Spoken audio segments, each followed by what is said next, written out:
From Tosh, it goes as follows. W Vid Nikari. Thank you, Tosh. Honestly, long time no see. It's good to see a friendly face around. And yeah, thanks for that. I'll see you guys later. Peace.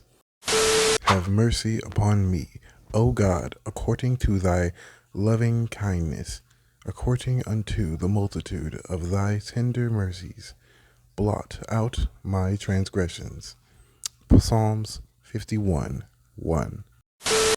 Just like Kamala Harris supporters, we have the actress of Supergirl, Sasha, crashing out as per usual. Let's get into it. I will not lie to you, I do miss my old setup already, but moving on, let's get into the video. So, Supergirl actress has a meltdown. You know what's crazy about this entire situation? I never cared for Kara in the movie. I didn't care. I never cared for Supergirl as a whole in general. She's not my thing. I don't really care much for Superman Light Edition. It's just not exactly doing it for me. I don't really care. I don't need to see Superman in a skirt to feel like, yeah, this is cool. I don't get female fans who like, race swaps or, gender swaps.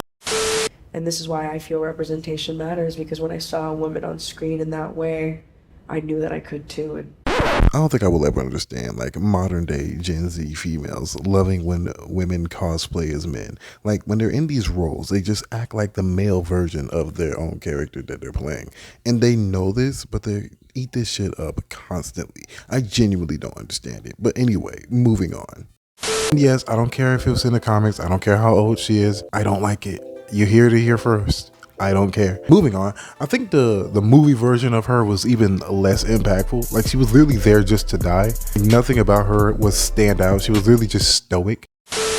being in a new place and not feeling accepted is a very human experience. I promise you, watch or read anything about early Superman or Kal-El's journey, and it's literally exactly what she just said.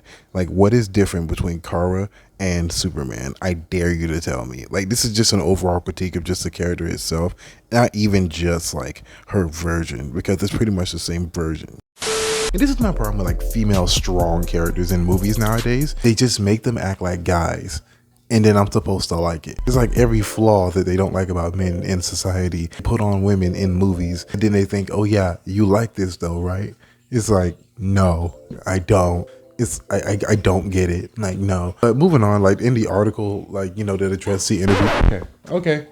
Cut it out. Even in the article that but yeah, in the interview itself, she was going over how, oh my God, like I had so many more plans, had a multi-film deal before James Gunn, basically crying that James Gunn took over and that she's mad that she doesn't get her multi-film role deal that she was originally promised. And then she was even like going on and on about how like even the actress of the now obviously tax-written Batgirl film completely tanked. Like the actress was like, oh, let me hold your hand through this, let me help you through this. And for some reason they made an entire thing about it in the article, just yapping. I'm like, bro, this is the most cornball, sissified interview I've ever seen. But of course they're both women, so what did you expect? A bunch of complaining and sisterhood rants. So yeah, they end up talking about it, and it's like, oh well, she's been a guiding light and a beautiful beacon of friendship through these trying. I'm like, bro, just shut up. You got fired, who cares? There was always other roles, bro. Like I just don't get it why these actresses are always a part of lackluster movies.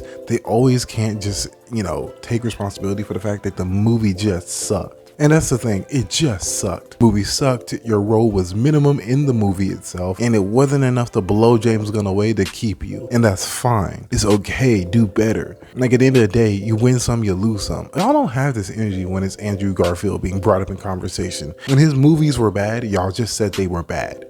Like personally, like there was not this whole thing about, oh, he's a man. Like, no, because if it's a bad movie, it's a bad movie. But you criticize a woman in a role for even a second, it's everyone's fault but hers. And I never understand how that works. I really don't. But at the end of the day, yeah, this was my take on her little, basically a meltdown, because that's pretty much what you had. Hey, cut it out. So yeah, she basically just has a meltdown throughout the entirety of the whole interview. Like, bro, cry about it. Like, dude, cry me a literal river, dude. Get over it, bro. You don't see this happening with anyone else. Like, this is what's crazy. This very same thing happened with the She-Hulk actress. She was mad about Ryan Reynolds not putting her in the void when she was like, basically she was mad that she didn't get a role in Deadpool and Wolverine because, oh, her show was canceled, so put her there.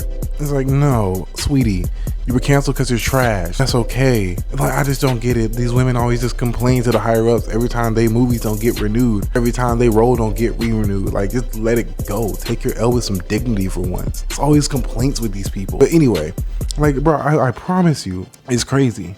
But hey, peace.